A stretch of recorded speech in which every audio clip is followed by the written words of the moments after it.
700 000 aujourd'hui, les adultes vulnérables pourraient être en France plus d'1 million en 2010. Et d'ici à 2025, le nombre de personnes âgées de plus de 60 ans devrait doubler, celui des plus de 80 ans presque triplé.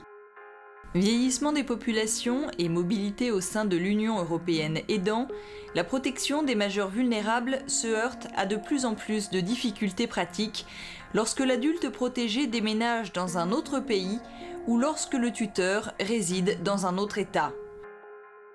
Actuellement, le droit français donne compétence à la loi personnelle de l'intéressé pour la désignation de son tuteur, à la différence de la Convention de La Haye du 13 janvier 2000 qui pose la résidence comme critère déterminant la compétence du juge et la loi applicable en cas de tutelle transnationale. Emblématique de la Côte d'Azur et de sa douceur de vivre, Nice est un lieu de résidence très prisé par de nombreux étrangers en retraite.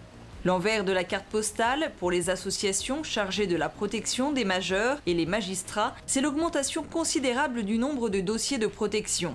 Mélanie Filiatro, qui instruit 4400 dossiers pour le tribunal d'instance de Nice, a aujourd'hui une vingtaine d'audiences à son programme. Bonjour madame, donc vous êtes madame Mézy, vous êtes la tutrice de monsieur Mézy depuis 2002 et vous m'avez demandé un rendez-vous, donc je vous écoute. Oui, c'est parce que mon père souhaite repartir en Tunisie et je voudrais savoir si je vais continuer à être sa tutrice ou pas. D'accord, il souhaite partir de façon définitive ou c'est juste un voyage? Oui, définitive.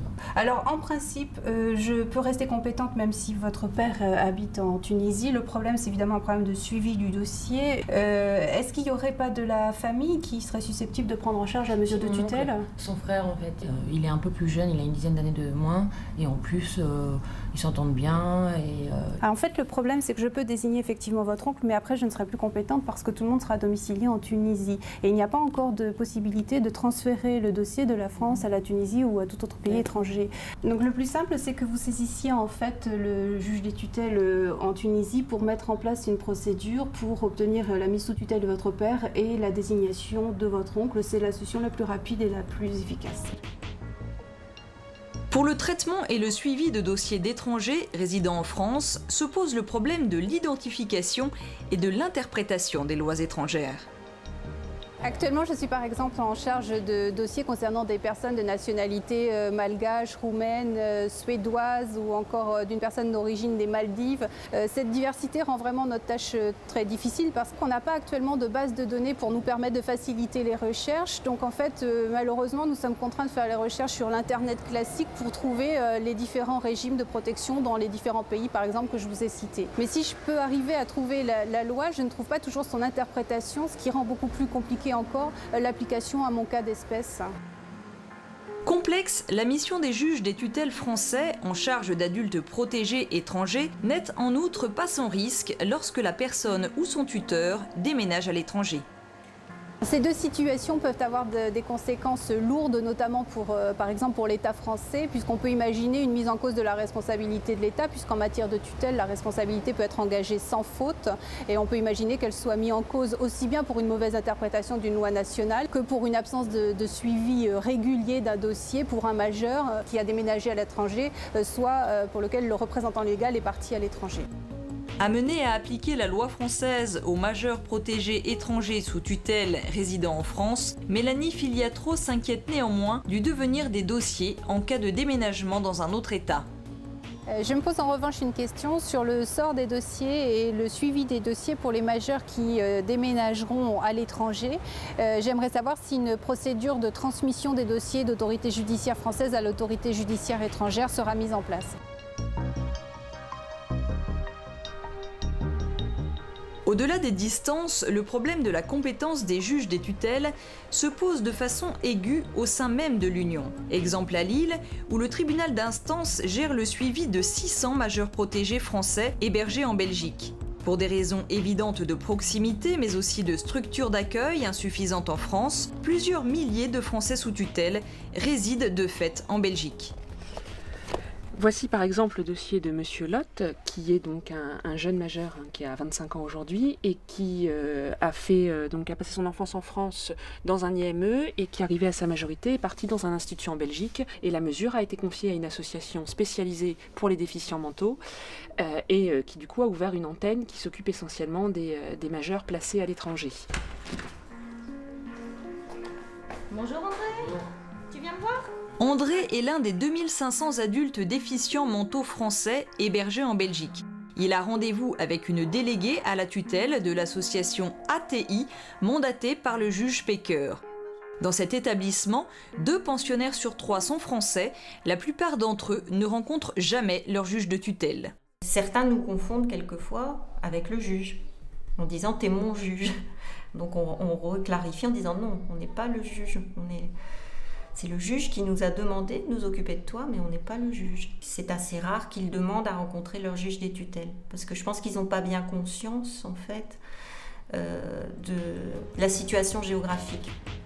Ne pouvant exercer leurs compétences sur le territoire belge, les juges des tutelles français ne sont en outre pas habilités à bloquer les comptes bancaires qui y sont établis, ce qui contribue encore à compliquer leur tâche.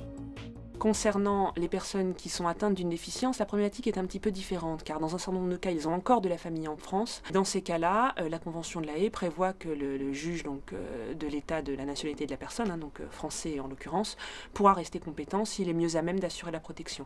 Donc il est vrai que ça nous ouvrira un éventail plus large de possibilités, et ça nous permettra notamment dans les dossiers dans lesquels nous ne pouvons plus assurer le suivi, parce que les comptes ne sont plus là, parce que le tuteur n'est plus sur notre territoire, et parce que le majeur n'est plus là non plus, de nous dessaisir au profit d'une autorité compétente et de ne pas avoir des dossiers perdus dans la nature.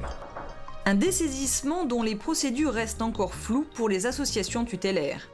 La Convention de la Haye nous questionne. Bon, à la fois, je crois que ça peut être une chance parce que ça peut permettre entre différents pays, dont la France et la Belgique, de trouver des réponses. Mais c'est aussi la question pour nous de comment l'ATI va continuer à prendre en charge ces personnes. Est-ce que le juge de Lille va se déclarer incompétent et qu'on dépendra du pouvoir judiciaire belge? C'est toutes ces questions que nous devons, répondre et qui est un peu le challenge qui est le nôtre aujourd'hui.